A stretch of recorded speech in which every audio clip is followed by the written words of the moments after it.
Okay, so we have the Queen of Swords, the Knight of Pentacles, the Knight of Pentacles, and we have the Page of Swords reversed. So, I feel like you've been working towards something. Maybe it's regarding towards somebody. You know, you're working, you're being patient, you're working hard on your own self, your success, your financial stability, prosperity, abundance. You might be very strong-willed, maybe a little quirky. 1:11 on the clock here. So there might be some sort of like you're trying to work towards a new beginning, right? But maybe you're trying to work towards a new beginning with a knight, right? But there's something here where you're going to find bad, disappointing news out. And it might not go as you planned. Life never does. What else do we have popping out? We have resilience and choice. So this is the thing with people. Some people say that you can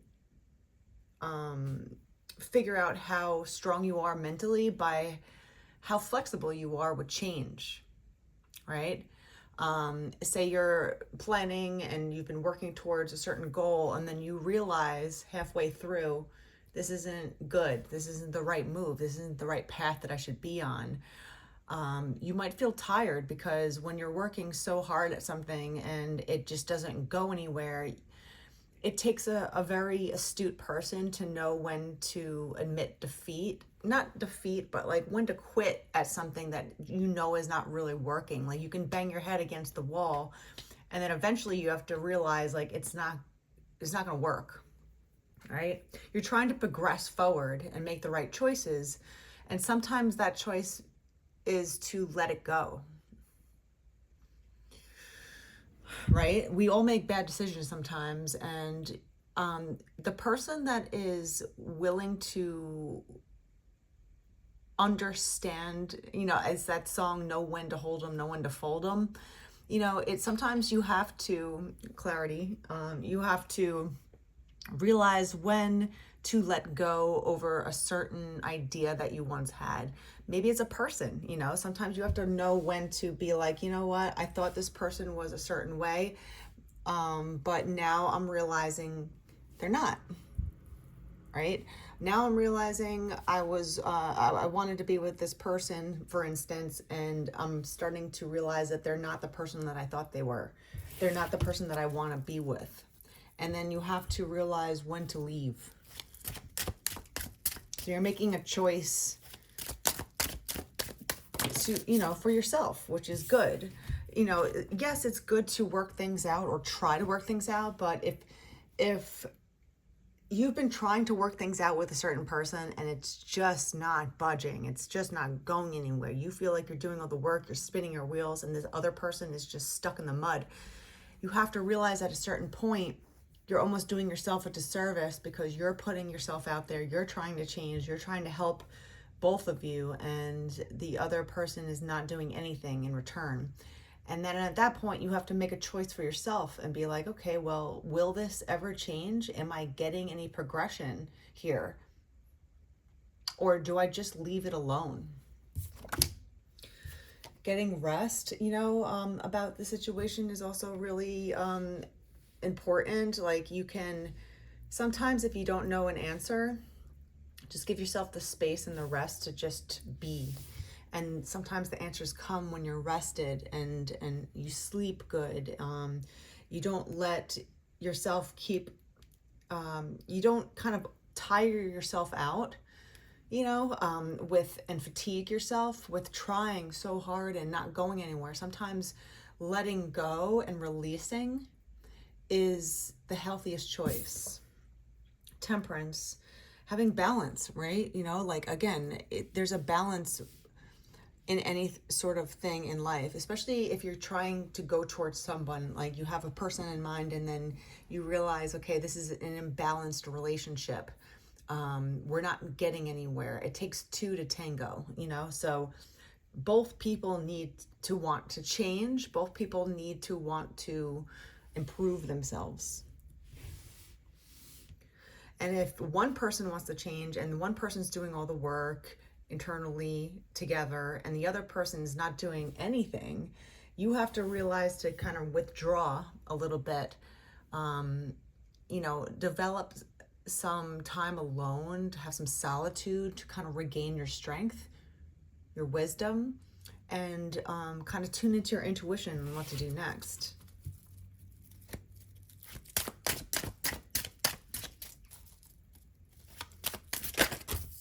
Justice. So I feel like the truth is going to come out. Like if you don't really already know the truth about this relationship, or maybe you were trying really hard to make a relationship work and it's not working. The truth is surfacing, whether it's in your subconscious or in reality. It also could be legal matters if you're married, right? And you're just like, do I file for a divorce?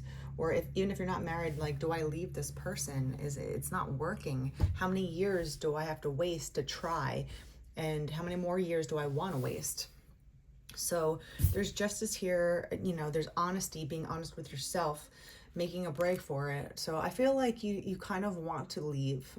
And before you make any harsh decisions on anything, take a rest, sleep on it, give yourself time alone. Before even making a decision, before even stating your decision to anybody. Sometimes just being alone and feeling the void before the big jump, making a break for it, would help, right? Because then if you decide to leave, or if you decide to let go from a certain connection, you already know your choice and it's solid. The moon, like I said, like kind of like being intuitive with yourself before you make a break for it, right? Instead of getting all up in the muck, because breaking up with someone or letting go of somebody or an idea of a relationship is hard. So before you do that, like internalize, imagine what it's going to feel like, because it's not all roses, it's lonely sometimes, but if you turn loneliness into solitude and you actually revel in your solitude and your rest, you will enjoy it. So the next person that you decide to be with, it's your choice. You decide on it. You don't just fall into the next relationship. It also diminishes anxiety over decisions, because you already made your decision alone. You weren't intimidated or swayed in any way by another person in what you want. And then you'll have enough enthusiasm, like this card is, the Page of Wands, to kind of take the next step forward. So there is something here about gaining clarity, about turning inward to find the answers. And before you state it outwardly to yourself or to another person, you make the decision yourself internally, and you really tune into your intuition to make the decision. The Hierophant and the Seven of Pentacles. So it's like, okay, well, my last relationship, my last marriage did not work, but I want to build and make a better investment in a person going forward. How do you do that? You have to go over all the mistakes, and it's not to blame like this person's wrong and I'm right, blah, blah, blah. You're both wrong and you're both right. And there's, even if the other person was mostly wrong, right, and they were doing a lot of things bad to you, you accepted it, or you tolerated it for too long.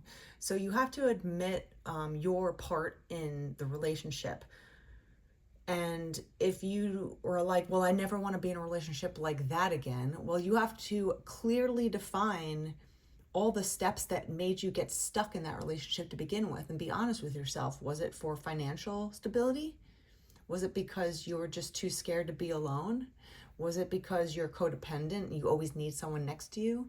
Was it for societal reasons, where society usually kind of scapegoats single people because we're rewarded when we're married. You get tax breaks, people are viewed differently when you're married. Even if you're a single person, especially a single female, other females treat you like a threat. Even if they're married and they're secure in their relationship, all of a sudden you're single, you're a threat to everyone around you, even if you don't want their person. You know, it's just threatening to most females because you're independent, you're alone, you're living your life by yourself, and living in your own power, living in your own life. And people kind of look down on that a lot of the times, and they wonder, well, why are you single? Why do you blah, blah, blah, blah, blah. It's like, pay attention to yourself, you know? So you have to admit like all the steps that got you to where you were in order to not do it again, right? You don't want to make the same mistakes again. You want to invest in a better person, a better partner going forward. You have to know the steps that got you there. You know, you might feel trapped right now, right? You might feel trapped, restricted in your decision making. Maybe you are, you know, living with somebody that now it's like, okay, well, besides breaking up with someone, the emotional impact that happens, now the financial impact comes in. It's like, where do I live? Who do I live with? Can I live by myself? Am I making enough money to live by myself? It's very hard to live by yourself nowadays. It's just getting more and more expensive. So I think a lot of people stay in a relationship just to pay the bills, just to pay the rent, but they don't really love their person. And that opens up a whole can of worms of issues, because then they seek validation from other people outside of their relationship. They cheat. They might turn to addiction. They're just seeking elsewhere to kind of fill the void of what they know inside their heart. So the question is it worth it to you? You know, can you see yourself in the next 5 years staying with this person? Can you see yourself in the next 5 years arguing the same arguments and not getting anywhere? Can you accept the person as they are right now and be okay with it? Because you can't change another person. You can wish and want and try to change for them, but if you're trying to change a dynamic, both people have to decide to change, and it takes a lot of work to work things out.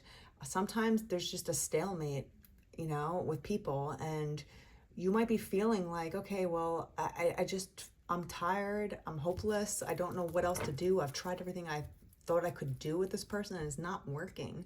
So then the next step is, can you deal with that for the rest of your life, where it is right now? Or do you feel like it's unhealthy? Is it toxic? Is it wearing you down? You know, is it distracting you from doing other things in life? And that's what you really have to realize with relationships is, are you okay with the relationship right now as it is? And are you okay with the next 5 years of being in that dynamic? Because, like I said, it's not impossible for you to turn around a relationship, but both people need to be on board with it, and you both have to do the work, and it's bumpy, you know. But if you're willing to fight for something, if you both are willing to fight for the relationship, more power to you, because yes, you can change. Yes, you can open up communication and really be honest with each other on what you need and what you want, what you don't want too.